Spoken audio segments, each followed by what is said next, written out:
Hare Krishna, welcome to Jagannath kitchen. ఈరోజు నేను సర్వపిండి చూపిస్తున్నానండి. ఇది బియ్యం పిండి. వీటికి కావాల్సిన పదార్థాలు అంటే ముందుగా తడిపి పెట్టుకున్న శనగపప్పును ఇందులో వేసుకుంటున్నానండి. ఇదిగోండి, నువ్వులు వేసేస్తున్నానండి. వీటికి తగినంత పసుపు వేస్తున్నాను, ఉప్పు వేస్తున్నానండి. వీటిని చక్కగా కలుపుకుందామండి. అన్నీ కలిసే విధంగా కలుపుకుందాం.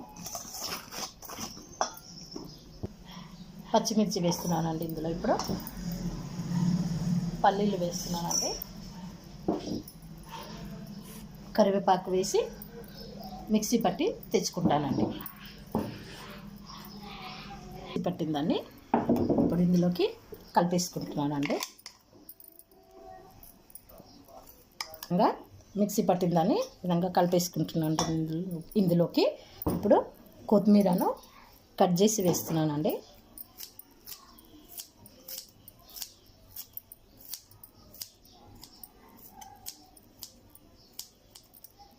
ఈ విధంగా కట్ చేసి వేసి ఇప్పుడు మొత్తం దీన్ని తగినంత నీళ్లు పోస్తూ కలుపుకుందామండి. ఒకేసారి నీళ్లు పోసుకోకూడదండి.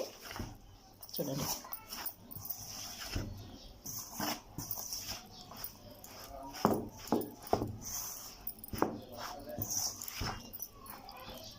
ఈ సర్వపిండి చాలా టేస్ట్గా ఉంటుందండి. చాలామంది ఇప్పుడు పూరి, మీరు దోశ అది కాకుండా పాతకాలం రోజు అందరూ ఈ విధంగా చేసేవారండి. ఇంట్లో ప్రతి ఒక్కరి ఇంట్లో చేసుకునేవాళ్ళు.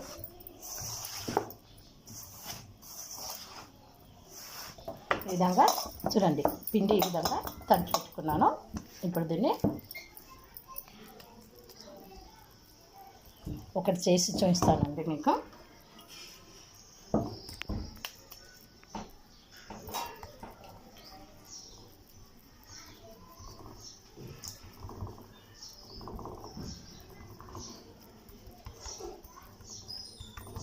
ఈ విధంగా అంత పలచగా కాకుండా అంత మందంగా కాకుండా ఒత్తుకోవాలండి. వీటిని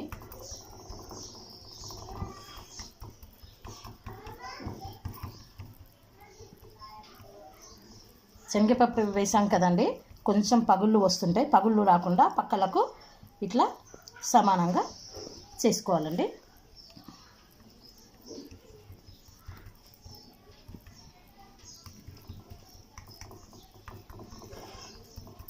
ఈ విధంగా రెండోది కూడా చేసి చూపించి మీకు గ్యాస్ పైన పెట్టి చూపిస్తానండి.